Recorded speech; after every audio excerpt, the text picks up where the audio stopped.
ತಪಸ್ವಾಧ್ಯಾಯ ಶುಶ್ರೂಷಾ ಕೃಷ್ಣಪೂಜಾರತಂ ಮುನಿಂ ವಿಶ್ವೇಶಮಿಷ್ಟದಂ ವಂದೇ ಪರಿವ್ರಾಟ್ಚಕ್ರವರ್ತಿನಂ. ಶ್ರೀಗುರುಭ್ಯೋ ನಮಃ. ಕಾಂತಾಯ ಕಲ್ಯಾಣಗುಣೈಕಧಾಮ್ನೇ ನವದ್ಯುನಾಥ ಪ್ರತಿಮಪ್ರಭಾಯ ನಾರಾಯಣಾಯಾಖಿಲಕಾರಣಾಯ ಶ್ರೀಪ್ರಾಣನಾಥಾಯ ನಮಸ್ಕರೋಮಿ. ಅನಾಕುಲಂ ಗೋಕುಲಮುಲ್ಲಲಾಸ ಯತ್ಪಾಲಿತಂ ನಿತ್ಯಮನಾವಿಲಾತ್ಮ ತಸ್ಮೈ ನಮೋ ನೀರದನೀಲಭಾಸೆ ಕೃಷ್ಣಾಯ ಕೃಷ್ಣಾರಮಣಪ್ರಿಯಾಯ. ಅಪಿತ್ರಿಲೋಕ್ಯ ಬಹಿರುಲ್ಲಸಂತಿ ತಮೋಹರಂತಿ ಮುಹುರಾಂತರಂಚ ದಿಶ್ಯಾದೃಶಂ ನೋ ವಿಶದಾಂ ಜಯಂತಿ ಮಧ್ವಸ್ಯ ಕೀರ್ತಿರ್ದಿನನಾಥ ದೀಪ್ತಿಂ. ಗುರುಕುಲದಲ್ಲಿ ಅಧ್ಯಯನ ಮುಗಿಸಿ ಮನೆಗೆ ಬಂದಿದ್ದಾರೆ. ವಾಸುದೇವಾಚಾರ್ಯರಿಗೆ ಇನ್ನೂ 11 ವಯಸ್ಸು. ಆ 11 ವಯಸ್ಸಿನಲ್ಲೇ ಅವರು ಆಲೋಚನೆ ಮಾಡ್ತಾ ಇದ್ದಾರೆ, ಜಗತ್ತಿನಲ್ಲಿ ಒಂದು ವಿಶಿಷ್ಟವಾದಂತಹ ಪರಮಾತ್ಮನ ಪಾರಮ್ಯವನ್ನು ಪ್ರತಿಪಾದನೆ ಮಾಡ್ತಕ್ಕಂತಹ ತತ್ವವಾದವನ್ನು ಪ್ರಚಾರಕ್ಕೆ ತರಬೇಕು ಅಂತ. ಆದರೆ ತಂದೆ ಹೇಳಿದರು, ನಿನ್ನ ಕೈಯಲ್ಲಿರ್ತಕ್ಕಂಥ ಕೋಲು ಚಿಗುರಿದ್ರೆ ನಿನ್ನ ಮನಸ್ಸಿನಲ್ಲಿರ್ತಕ್ಕಂತಹ ಆಸೆ ಅದು ನೆರವೇರಬಹುದು ಅಂತ. ಅದಕ್ಕೆ ವಾಸುದೇವಾಚಾರ್ಯರು ಆ ಕೋಲನ್ನೇ ಮನೆಯ ಹಿಂಭಾಗದಲ್ಲಿ ಒಂದು ಭೂಮಿಯಲ್ಲಿ ನೆಡ್ತಾರಂತೆ. ನೆಟ್ಟು ಅದಕ್ಕೆ ದಿವಸ ನೀರು ಹಾಕ್ತಾರೆ. ನೀರು ಹಾಕಿದ ಮೇಲೆ ಕೆಲವು ದಿನಗಳಲ್ಲಿ ಅದು ಚಿಗುರಿತು, ಆಮೇಲೆ ಅದು ದೊಡ್ಡದಾಗಿ ಬೆಳೀತು, ಆಮೇಲೆ ಹೂವು ಹಣ್ಣು ಬಿಡ್ತಂತೆ.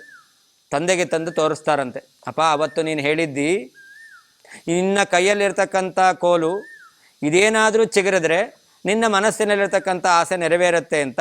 ನೋಡು, ನನ್ನ ಕೈಯಲ್ಲಿರ್ತಕ್ಕಂಥ ಕೋಲು ಚಿಗುರಿದೆ ಅಂತ ತಂದೆಗೆ ತೋರಿಸಿದ್ದಾರಂತೆ. ಆಗ ತಂದೆಗೆ ಆಶ್ಚರ್ಯ ಆಯಿತಂತೆ. ಒಣಗಿರ್ತಕ್ಕಂತಹ ಕೋಲು ಅದು ಚಿಗುರುವಂತೆ ಮಾಡಿದ್ದಾರೆ ಅಂತಂದರೆ ಈ ವಾಸುದೇವಾಚಾರ್ಯರು ಖಂಡಿತ ಜಗತ್ತಿನಲ್ಲಿ ತತ್ವವಾದವನ್ನು ಪ್ರಚಾರ ಮಾಡ್ತಾರೆ ಎಂಬತಕ್ಕಂತಹ ಭಾವನೆ ತಂದೆಗೆ ಬಂತಂತೆ. ನೋಡಿ, ಇಲ್ಲಿ ಕೋಲಿತ್ತು, ಆ ಕೋಲು ಒಣಗಿ ಹೋಗಿತ್ತು. ಒಣಗಿ ಹೋದ ಕೋಲನ್ನು ವಾಸುದೇವಾಚಾರ್ಯರು ಭೂಮಿಯಲ್ಲಿ ಅವರು ನೆಟ್ಟು ಅದನ್ನು ಬೆಳೆಸಿದರು. ಅದರಿಂದ ಅದು ಚಿಗುರಿತು ಅಂತ. ಒಂದು ಒಣಗಿದ ಕೋಲು ಚಿಗುರಲ್ಲ ಅಂತ ಸಂಸ್ಕೃತದಲ್ಲಿ ಒಂದು ಗಾದೆಯೇ ಇದೆ. ಮುಸಲಹ ಕಿಂ ಕಿಸಲಾಯತೆ ಅಂತ. ಮುಸಲ ಅಂದರೆ ಒನಕೆ. ಒನಕೆ ಎಲ್ಲಾದರೂ ಚಿಗುರೊಡಿಲಿಕ್ಕೆ ಸಾಧ್ಯವಾ ಅಂತ. ಆದರೆ ಆಚಾರ್ಯರು ಅದನ್ನು ಮಾಡಿ ತೋರಿಸಿದರು. ಇದರ ಒಳ ಅರ್ಥ ಏನು ಅಂತಂದರೆ, ಆಚಾರ್ಯರು ಹೊಸದಾಗಿ ದ್ವೈತ ಸಿದ್ಧಾಂತವನ್ನು ಪ್ರತಿಷ್ಠಾಪನೆ ಮಾಡಿದರು ಅಂತಲ್ಲ. ಎಲ್ಲೂ ಇಲ್ಲದೇ ಇರತಕ್ಕಂತಹ ದ್ವೈತ ಸಿದ್ಧಾಂತವನ್ನು ಹೊಸದಾಗಿ ಆಚಾರ್ಯರು ಈ ಜಗತ್ತಿನಲ್ಲಿ ಅವರು ಹುಟ್ಟು ಹಾಕಿದ್ದಾರೆ ಅಂತ ಅರ್ಥ ಅಲ್ಲ. ಆಚಾರ್ಯರ ಕೈಯಲ್ಲಿ ಕೋಲಿತ್ತು, ಹಾಗಾದರೆ ಅದು ಒಣಗಿ ಹೋಗಿತ್ತು. ಹಾಗೆ ಈ ದ್ವೈತ ಸಿದ್ಧಾಂತವೂ ಕೂಡ ಮೊದಲಿತ್ತು, ಆದರೆ ಅದಕ್ಕೆ ಸರಿಯಾಗಿರ್ತಕ್ಕಂತಹ ಅನುಸರಣೆ ಮಾಡತಕ್ಕಂತಹ ಜೀವಿಗಳು, ಆ ವೇದಗಳಲ್ಲಿ ಪ್ರತಿಪಾದಿತವಾಗಿರ್ತಕ್ಕಂಥ ಅರ್ಥವನ್ನು ಸರಿಯಾಗಿ ತಿಳ್ಕೊಳ್ತಕ್ಕಂತಹ ವ್ಯಕ್ತಿಗಳು ಇಲ್ಲದೇ ಇದ್ದಿದ್ದರಿಂದಾಗಿ ಆ ಕೋಲು ಒಣಗಿ ಹೋದ ಹಾಗೆ ಈ ತತ್ವವೂ ಕೂಡ, ದ್ವೈತ ಸಿದ್ಧಾಂತವೂ ಕೂಡ ಅದು ಪ್ರಚಾರದಲ್ಲಿರಲಿಲ್ಲ. ಅದರಿಂದಾಗಿ ಅದು ಕೂಡ ಒಣಗಿ ಹೋದಂತೆ ಇತ್ತು. ಯಾವ ರೀತಿಯಲ್ಲಿ ಕೋಲಿಗೆ ಭೂಮಿ ಎಂಬತಕ್ಕಂಥ ಆಶಯವನ್ನು ಕೊಟ್ಟು ಆ ಕೋಲನ್ನು ಆಚಾರ್ಯರು ಚಿಗುರುವಂತೆ ಮಾಡಿದರು, ಹಾಗೆ ಇಲ್ಲಿಯೂ ಕೂಡ ಆಚಾರ್ಯರು ದ್ವೈತ ಸಿದ್ಧಾಂತ ಎಂಬತಕ್ಕಂಥದ್ದು ಏನು ಅನಾದಿ ಕಾಲದಿಂದ ಬಂದಿರತಕ್ಕಂಥದ್ದಿದೆ.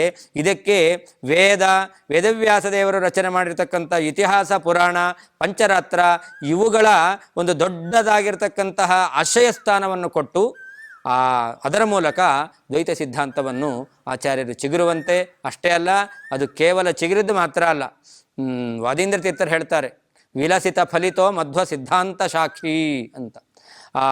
ಆಚಾರ್ಯರಿಂದ ಪ್ರತಿಷ್ಠಾಪಿತವಾಗಿರ್ತಕ್ಕಂತಹ ಮಧ್ವ ಸಿದ್ಧಾಂತ ಎಂಬತಕ್ಕಂತಹದ್ದು ಅದು ವಿಲಸಿತ ಫಲಿತ, ಚೆನ್ನಾಗಿ ಅದು ಬೆಳೆದಿದೆ, ಅದಾದ ಮೇಲೆ ಅದರಲ್ಲಿ ಹೂ ಬಂದಿದೆ, ಅದು ಫಲವನ್ನು ಕೊಡ್ತಾ ಇದೆ ಅಂತ. ಹೀಗೆ ಆಚಾರ್ಯರು ತಮ್ಮ ಸಿದ್ಧಾಂತ ಎಂಬತಕ್ಕಂಥದ್ದು ಅದು ಮೊದಲಿದ್ದದ್ದು, ಅದನ್ನು ನಾನು ಪುನಃ ಜಗತ್ತಿನಲ್ಲಿ ಬೆಳಕಿಗೆ ತಂದಿದ್ದೇನೆ, ನಾನು ಹೊಸದಾಗಿ ಆ ಸಿದ್ಧಾಂತವನ್ನು ಜಗತ್ತಿನಲ್ಲಿ ಹುಟ್ಟಿ ಹಾಕಿದ್ದಲ್ಲ ಅನ್ನೋದನ್ನು ಈ ಒಂದು ಸಣ್ಣ ವಿಚಾರದ ಮೂಲಕ ನಮಗೆ ತಿಳಿಸಿಕೊಟ್ಟಿದ್ದಾರೆ.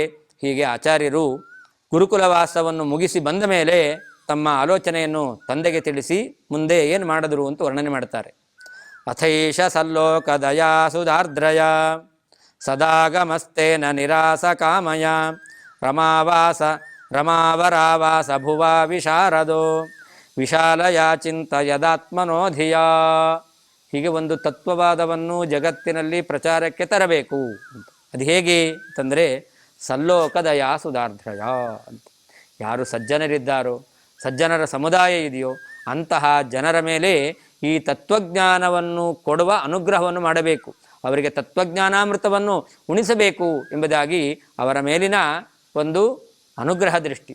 ಅಷ್ಟೇ ಅಲ್ಲ, ಸದಾಗಮಸ್ತೇನ ನಿರಾಸ ಕಾಮಯ. ಏನು ಜಗತ್ತಿನಲ್ಲಿ ವೇದಶಾಸ್ತ್ರಗಳಿದ್ದಾವೆ ಅವುಗಳನ್ನು ಕಳ್ಳತನ ಮಾಡಿಬಿಟ್ಟಿದ್ದಾರೆ. ಅರ್ಥಾತ್ ವೇದಶಾಸ್ತ್ರಗಳಲ್ಲಿ ಪ್ರತಿಪಾದಿತವಾದಂತಹ ಏನು ವಿಷ್ಣು ಪಾರಮ್ಯ ಇದೆ ಅದನ್ನು ವಿಷ್ಣುವನ್ನು ನಿರ್ಗುಣ ಎಂಬ ಹೇಳುವ ಮೂಲಕ ಆ ವೇದಶಾಸ್ತ್ರಗಳನ್ನು ಅಪಹಾರ ಮಾಡಿಬಿಟ್ಟಿದ್ದಾರೆ. ಅದನ್ನು ನಿರಾಸ ಕಾಮಯ.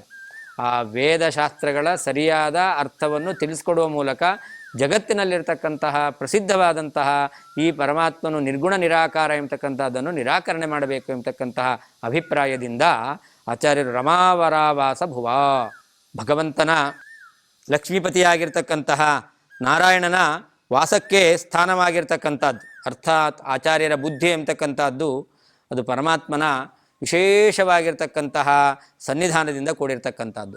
ಅಂತಹ ಭಗವಂತನ ವಿಶೇಷವಾದ ಸನ್ನಿಧಾನದಿಂದ ಕೂಡಿರ್ತಕ್ಕಂಥ ಬುದ್ಧಿಯಿಂದ ಆ ಆಚಾರ್ಯರು ಆಲೋಚನೆ ಮಾಡ್ತಾ ಇದ್ದಾರಂತೆ. ಏನು ಆಲೋಚನೆ ಮಾಡಿದರು?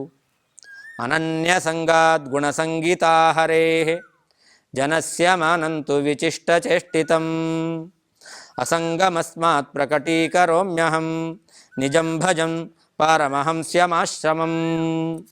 ಆಚಾರ್ಯರು ಈ ಜಗತ್ತಿನಲ್ಲಿ ಎಲ್ಲರೂ ಭಗವಂತನ ಅನುಗ್ರಹವನ್ನು ಪಡೆಯಬೇಕು, ಅದಕ್ಕೆ ಇರತಕ್ಕಂತಹ ಉಪಾಯ ಯಾವುದು ಅದನ್ನು ಜಗತ್ತಿಗೆ ತಿಳಿಸ್ಕೊಡಬೇಕು ಎಂಬುದಾಗಿ ಆಲೋಚನೆ ಮಾಡಿದ್ದಾರಂತೆ. ಅದನ್ನು ವರ್ಣನೆ ಮಾಡ್ತಾರೆ. ಅನನ್ಯ ಸಂಗಾತ್ ಗುಣಸಂಗೀತಾ ಹರೇ ಹೇ ಅಂತ. ಜೀವರ ಮನಸ್ಸು ಪರಮಾತ್ಮನಲ್ಲಿ ಮಾತ್ರ ಆಸಕ್ತವಾಗಬೇಕು. ಲೌಕಿಕ ಪದಾರ್ಥಗಳಲ್ಲಿ ಜೀವರ ಮನಸ್ಸು ಆಸಕ್ತಿಯನ್ನು ಹೊಂದಬಾರದು. ಹೀಗೆ ಅನನ್ಯ ಸಂಗಾತ್ ಗುಣಸಂಗೀತಾ ಹರೇ ಹೇ ಅಂತ ಇದನ್ನು ಭಾಗವತದಲ್ಲಿ ನಿರೂಪಣೆ ಮಾಡಿದ್ದಾರೆ. ಮೋಕ್ಷವನ್ನು ಹೊಂದಬೇಕು ಅಂತಾದರೆ ಇರುವಂತಹ ಮಾರ್ಗ ಯಾವುದು ಅನ್ನೋದನ್ನು ಬಹಳ ಸುಂದರವಾಗಿ ಭಾಗವತ ನಿರೂಪಣೆ ಮಾಡಿದೆ. ಏನದು ಅಂತಂದರೆ ಅಸಂಗ ಆತ್ಮ ವ್ಯತಿರಿಕ್ತ ವಸ್ತುನಿ ದೃಢಾರತಿ ನಿರ್ಗುಣೆ ಬ್ರಹ್ಮಣಿ ಚ ಯಾ ಅಂತ. ಆತ್ಮವ್ಯತಿರಿಕ್ತ ವಸ್ತುನಿ ಅಸಂಗ, ಭಗವಂತನನ್ನು ಬಿಟ್ಟು ಉಳಿದ ಎಲ್ಲ ಪದಾರ್ಥಗಳಲ್ಲಿ ನಮಗೆ ಆಸಕ್ತಿ ಎಂಬತಕ್ಕಂಥದ್ದು ಇರಬಾರ್ದು. ಹಾಗಾದರೆ ಲೌಕಿಕ ಪದಾರ್ಥಗಳನ್ನು ನಾವು ಬಿಡಬೇಕು ಅಂತಂದರೆ ಎಲ್ಲ ಪದಾರ್ಥಗಳನ್ನು ಬಿಟ್ಟು ನಾವು ಬದುಕಲಿಕ್ಕೆ ಸಾಧ್ಯವೇ ಇಲ್ಲ. ಹಾಗಾದರೆ ಆ ಪದಾರ್ಥಗಳನ್ನು ನಮ್ಮ ದೇಹದ ಉಳಿವಿಕೆಗೆ ಬದುಕಿರ್ಲಿಕ್ಕೋಸ್ಕರ ಎಷ್ಟು ಬೇಕೋ ಅಷ್ಟನ್ನು ಮಾತ್ರ ನಾವು ಉಪಯೋಗ ಮಾಡಬೇಕು, ಅದರ ಜೊತೆಯಲ್ಲಿ ಸಂಪರ್ಕವನ್ನು ಇಟ್ಕೊಳ್ಬೇಕು. ಅತಿಯಾದಂತಹ ಆಸೆ, ಅದರ ಜೊತೆಯಲ್ಲಿ ಅಟ್ಯಾಚ್ಮೆಂಟ್ ಅದನ್ನು ಇಟ್ಕೊಳ್ಬಾರ್ದು. ಅಸಂಗ ಆತ್ಮ ವ್ಯತಿರಿಕ್ತ ವಸ್ತುನಿ, ಭಗವಂತನನ್ನು ಬಿಟ್ಟು ಉಳಿದ ಎಲ್ಲ ಪದಾರ್ಥಗಳಲ್ಲಿ ಲೌಕಿಕವಾದ ವಸ್ತುಗಳಲ್ಲಿ ನಾವು ನಮ್ಮ ಆಸೆ ಅಥವಾ ಅತಿಯಾಗಿರ್ತಕ್ಕಂಥ ಅಭಿಮಾನ ಇದೆಲ್ಲವನ್ನು ಕೂಡ ಬಿಡಬೇಕು ಅಂತ. ಸಂಪೂರ್ಣವಾಗಿ ಬಿಡಬೇಕು ಅಂತಲ್ಲ, ಆದರೆ ನಮ್ಮ ಮನಸ್ಸಿದೆಯಲ್ಲ ಅದನ್ನು ಪರಮಾತ್ಮನಲ್ಲಿ ಯಾವಾಗಲೂ ನೆಲೆಗೊಳಿಸಬೇಕು. ಇದೇ ಮೋಕ್ಷಕ್ಕೆ ಇರತಕ್ಕಂತಹ ಒಂದು ಮುಖ್ಯವಾದ ಸಾಧನ. ಇದನ್ನು ನಾನು ಜಗತ್ತಿನಲ್ಲಿ ತಿಳಿಸ್ಕೊಡ್ಬೇಕು ಅಂತಂದರೆ ಲೋಕದಲ್ಲಿ ಎಲ್ಲರೂ ಹೇಗೆ ಮಾಡ್ತಾರೆ ಅಂತಂದರೆ ಹೇಳಿದ್ದನ್ನು ಮಾಡೋದಕ್ಕಿಂತ ನೋಡಿ ಮಾಡೋದು ಜಾಸ್ತಿ.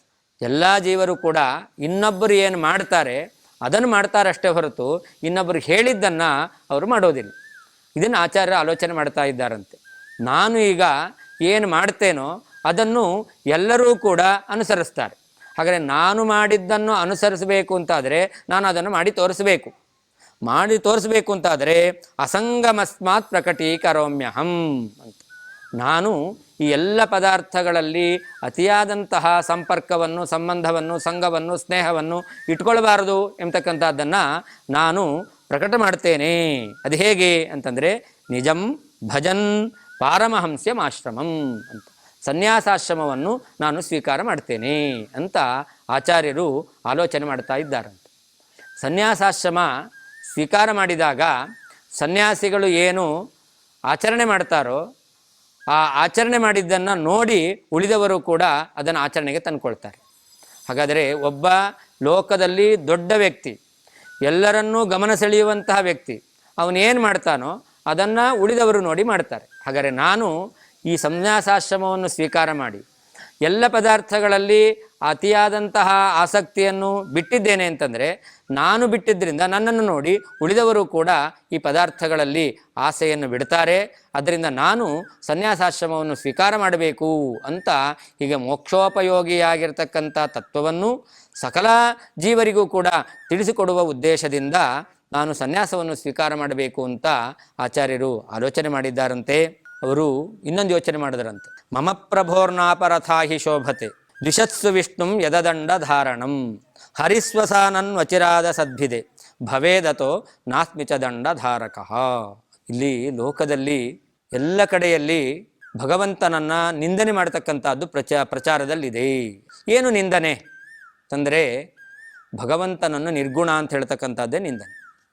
ಇದಕ್ಕಿಂತ ದೊಡ್ಡ ನಿಂದನೆ ಅಂತಕ್ಕಂಥದ್ದಿಲ್ಲ. ನೋಡಿ, ಒಬ್ಬ ವ್ಯಕ್ತಿ ಲೋಕದಲ್ಲಿದ್ದಾನೆ, ಒಳ್ಳೆ ಸದ್ಗುಣ ಸಂಪನ್ನ, ಬೇಕಾದಷ್ಟು ಲೋಕೋಪಕಾರಗಳನ್ನು ಮಾಡ್ತಾ ಇದ್ದಾನೆ. ಅಂತಹ ವ್ಯಕ್ತಿಯನ್ನು ನಾವು ನಿರ್ಗುಣ ಅಂತ ಹೇಳಿದ್ರೆ ಇದಕ್ಕಿಂತ ದೊಡ್ಡ ನಿಂದನೆ ಬೇಕೇನು? ಹಾಗಾದರೆ ಆ ಪರಮಾತ್ಮನನ್ನು ನಿರ್ಗುಣ ಅಂತ ಹೇಳುವ ಮೂಲಕ ಜಗತ್ತಿನಲ್ಲಿ ಈ ವ್ಯಕ್ತಿಗಳು ಅವರು ಶಿಕ್ಷೆಗೆ ಅರ್ಹರಾಗಿದ್ದಾರೆ.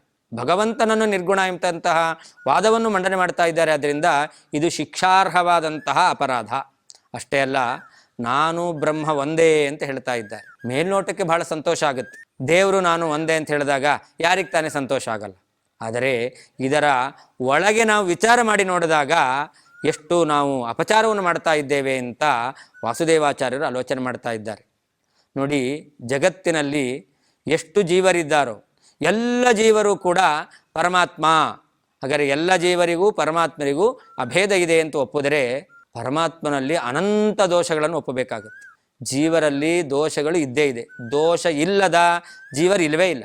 ದೊಡ್ಡ ದೊಡ್ಡ ದೋಷಗಳು ಇಲ್ಲದೇ ಇರಬಹುದು, ಸಣ್ಣ ಸಣ್ಣ ದೋಷ ಇರತಕ್ಕಂಥದ್ದು ಎಲ್ಲ ಜೀವರಲ್ಲಿಯೂ ಕೂಡ ಸಾಮಾನ್ಯ. ಅಷ್ಟೇ ಅಲ್ಲ, ಎಲ್ಲ ಜೀವರು ಪರಮಾತ್ಮನಿಂದ ಅಭಿನ್ನರು ಅಂತ ಹೇಳಿದ್ರಿಂದ ಲೋಕದಲ್ಲಿ ಎಷ್ಟು ದುಷ್ಟ ವ್ಯಕ್ತಿಗಳಿದ್ದಾರೆ, ದರೋಡೆಕೋರರಿದ್ದಾರೆ, ಕೊಲ್ಲುವವರಿದ್ದಾರೆ, ಹಿಂಸೆ ಮಾಡುವವರಿದ್ದಾರೆ. ಇವರಲ್ಲಿರ್ತಕ್ಕಂತಹ ಏನೇನು ದೋಷಗಳಿದೆಯೋ ಇದೆಲ್ಲವೂ ಕೂಡ ಈ ಜೀವರಿಂದ ಅಭಿನ್ನನಾದಂತಹ ಪರಮಾತ್ಮನಲ್ಲಿ ಒಪ್ಪಬೇಕು. ಹೀಗೆ ಪರಮಾತ್ಮನು ಅನಂತ ದೋಷದಿಂದ ದುಷ್ಟ ಅಂತ ಭಗವಂತನನ್ನು ಹೇಳದಂತೆ ಆಯಿತು. ಹಾಗಾದರೆ ಇದು ಪರಮಾತ್ಮನಿಗೆ ಮಾಡತಕ್ಕಂತಹ ದೊಡ್ಡ ಅಪಚಾರ. ಹೀಗೆ ಇಂತಹ ಅಪಚಾರ ಎಂಬತಕ್ಕಂಥದ್ದು ನಡೀತಾ ಇದೆ ಅಂತಾದರೆ ಶಾಸ್ತ್ರ ಹೇಳ್ತಾ ಇದೆ, ಇದನ್ನು ಕೇಳಿಕೊಂಡು ಸುಮ್ಮನೆ ಕೂತ್ಕೊಳ್ಬಾರದು ಅಂತ. ನಿಂದಾಂ ಭಗವತ ಶೃಣ್ವನ್ ತತ್ಪರಸ್ಯ ಜನಸ್ಯವ. ಯಾರು ಭಗವಂತನ ನಿಂದನೆಯನ್ನು ಕೇಳ್ತಾ ಇದ್ದಾನೋ, ಕೇವಲ ಭಗವಂತನ ನಿಂದನೆ ಅಲ್ಲ, ತತ್ಪರಸ್ಯ ಜನಸ್ಯವ, ಭಗವದ್ಭಕ್ತರಾಗಿರ್ತಕ್ಕಂಥ ವ್ಯಕ್ತಿಗಳ ನಿಂದನೆ, ಅದನ್ನು ಯಾರು ಕೇಳ್ತಾ ಇದ್ದಾನೋ ತಥೋ ನಾಪೈತಿ, ಅವನು ಅಲ್ಲಿಂದ ಹೋಗಿಬಿಡ್ಬೇಕಂತೆ. ಒಂದು ವೇಳೆ ಅವನು ಅಲ್ಲಿಂದ ಎದ್ದು ಹೋಗಲಿಲ್ಲ, ಮುಖ್ಯವಾಗಿ ಖಂಡನೆ ಮಾಡಬೇಕು. ಖಂಡನೆ ಮಾಡಲಿಕ್ಕಾಗಲಿಲ್ಲ ಅಂತಂದರೆ ಎದ್ದು ಹೋಗಬೇಕಂತ. ಇದು ಎರಡನ್ನೂ ಮಾಡಲಿಲ್ಲ ಅಂತಾದರೆ ಅಂಥವನಿಗೆ ನರಕ ಪ್ರಾಪ್ತಿಯಾಗುತ್ತೆ ಅಂತ ವಾಸುದೇವಾಚಾರ್ಯರು ಆಲೋಚನೆ ಮಾಡ್ತಾ ಇದ್ದಾರೆ. ಈ ಜಗತ್ತಿನಲ್ಲಿ ಎಲ್ಲ ಕಡೆಯಲ್ಲಿಯೂ ಭಗವಂತನ ನಿಂದನೆ ಎಂಬತಕ್ಕಂಥದ್ದು, ನಿಂದಾಂ ಭಗವತಃ, ಭಗವಂತನ ನಿಂದನೆ ಎಂಬತಕ್ಕಂಥದ್ದು, ನಿರ್ಗುಣ ನಿರಾಕಾರ ಎಂಬತಕ್ಕಂಥದ್ದು, ಎಲ್ಲ ಜೀವರಿಂದ ಅಭಿನ್ನ ಎಂಬುದಾಗಿ ಎಲ್ಲ ಜೀವರಲ್ಲಿರ್ತಕ್ಕಂತಹ ದೋಷ ಪಾಪ ಮೊದಲಾಗಿರ್ತಕ್ಕಂತಹ ಅನಿಷ್ಟಗಳನ್ನು ಭಗವಂತನಲ್ಲಿ ಹೇಳ್ತಾ ಇದ್ದಾರೆ. ಅದರಿಂದಾಗಿ ಇದನ್ನು ನಾವು ಕೇಳ್ಕೊಂಡು ಇರಬಾರ್ದು, ಅವರನ್ನು ನಿಗ್ರಹ ಮಾಡಬೇಕು. ಹಾಗಾದರೆ ನಿಗ್ರಹ ಮಾಡಬಹುದಲ್ಲ ಅಂತಂದರೆ ಅದರಲ್ಲಿ ಎರಡು ರೀತಿಯಲ್ಲಿ ನಿಗ್ರಹ. ಒಂದು, ಅವರನ್ನು ದೈಹಿಕವಾಗಿ ದಂಡಿಸೋದು. ಎರಡನೇದು, ಅವರ ವಾದವನ್ನು ನಿರಾಕರಣೆ ಮಾಡ್ತಕ್ಕಂಥದ್ದು. ಹೀಗೆ ಎರಡು ರೀತಿಯಲ್ಲಿ ಅವರನ್ನು ನಾವು ದಂಡಿಸಲಿಕ್ಕೆ ಸಾಧ್ಯ ಇದೆ. ಅದರಲ್ಲಿ ಮೊದಲನೆಯದು, ಆ ಭಗವಂತನನ್ನು ನಿರ್ಗುಣ ನಿರಾಕಾರ ಎಂಬುದಾಗಿ ಜೀವಬ್ರಹ್ಮರಿಗೆ ಅಭೇದ ಹೇಳ್ತಕ್ಕಂಥ ವ್ಯಕ್ತಿಗಳನ್ನು ದೈಹಿಕವಾಗಿ ದಂಡಿಸ್ಲಿಕ್ಕೋಸ್ಕರನೇ ಹರಿಸ್ವಸಾನನ್ ಅಚಿರಾತ್, ಆ ಪರಮಾತ್ಮನ ಸಹೋದರಿಯಾಗಿರ್ತಕ್ಕಂಥ ದುರ್ಗಾದೇವಿ ಈ ಭೂಮಿಯಲ್ಲಿ ಪುನಃ ಅವತಾರ ಮಾಡಿ ಬರ್ತಾಳಂತೆ. ಹಾಗಾದರೆ ಪರಮಾತ್ಮ ಈ ಲೋಕದಲ್ಲಿ ತನ್ನ ನಿರ್ಗುಣ ನಿರಾಕಾರತ್ವವನ್ನು, ಸಕಲ ಜೀವರಿಂದ ಅಭೇದವನ್ನು ಪ್ರತಿಪಾದನೆ ಮಾಡ್ತಕ್ಕಂಥ ವ್ಯಕ್ತಿಗಳನ್ನು ದಂಡನೆ ಮಾಡಲಿಕ್ಕೋಸ್ಕರನೇ ಆ ದುರ್ಗಾದೇವಿಗೆ ಆದೇಶ ಮಾಡಿದ್ದಾನೆ. ಅದರಿಂದ ಆ ದುರ್ಗಾದೇವಿ ಆ ಕೆಲಸವನ್ನು ಮಾಡುತ್ತಾಳೆ, ಅದನ್ನು ನಾನು ಮಾಡಬಾರದು. ಯಾಕೆ ನನ್ನ ತಾಯಿಗೆ ಭಗವಂತ ಕೊಟ್ಟಂಥ ಕೆಲಸ ಅದನ್ನು ನಾನು ಮಾಡ್ತಕ್ಕಂಥದ್ದು ಭಗವಂತನ ಸಂಕಲ್ಪವನ್ನು ಮೀರಿದಂತೆ ಆಗುತ್ತೆ, ಅದನ್ನು ಮಾಡಬಾರ್ದು. ಹಾಗಾದ್ರೆ ಏನು ಮಾಡಬೇಕು ಅಂತಂದರೆ ನಿಂದನೆ ಮಾಡಲೇಬೇಕು, ಖಂಡನೆ ಮಾಡಲೇಬೇಕು. ಆದರೆ ನಾನು ಅವರನ್ನು ಈ ದೈಹಿಕವಾಗಿ ದಂಡನೆ ಮಾಡಲಿಕ್ಕೆ ಆಗೋದಿಲ್ಲ. ಅದಕ್ಕೋಸ್ಕರ ನಾನು ಸನ್ಯಾಸಾಶ್ರಮವನ್ನು ಸ್ವೀಕಾರ ಮಾಡಿ ಅವರೇನು ಪ್ರತಿಪಾದನೆ ಮಾಡಿದ್ದಾರೆ ಆ ತತ್ವವನ್ನು ಖಂಡನೆ ಮಾಡುವ ಮೂಲಕ ಅವರಿಗೆ ದಂಡನೆ ಮಾಡುತ್ತೇನೆ ಎಂಬುದಾಗಿ ಭವೇದತೋ ನಾಸ್ಮಿ ಚ ದಂಡಧಾರಕ. ಹಾಗಾದರೆ ತಪ್ಪು ಮಾಡಿದವರಿಗೆ ಶಿಕ್ಷೆ ಕೊಡಬೇಕು. ಈಗಲೇ ನಾನು ಶಿಕ್ಷೆ ಕೊಡೋಣ ಅಂತಂದರೆ ಅದು ಭಗವಂತನ ಸಂಕಲ್ಪಕ್ಕೆ ವಿರುದ್ಧವಾದದ್ದು. ಅದರಿಂದಾಗಿ ಆ ತತ್ವವನ್ನು ಖಂಡನೆ ಮಾಡತಕ್ಕಂತಹ ಸನ್ಯಾಸಾಶ್ರಮವನ್ನು ಸ್ವೀಕಾರ ಮಾಡಿ ತತ್ವವನ್ನು ಪ್ರಚಾರಕ್ಕೆ ತಂದರೆ ಅದನ್ನು ನಾನು ನೆರವೇರಿಸಿದಂತೆ ಆಗುತ್ತೆ ಎಂಬುದಾಗಿ ವಾಸುದೇವಾಚಾರ್ಯರು ಆಲೋಚನೆ ಮಾಡಿದ್ದಾರೆ.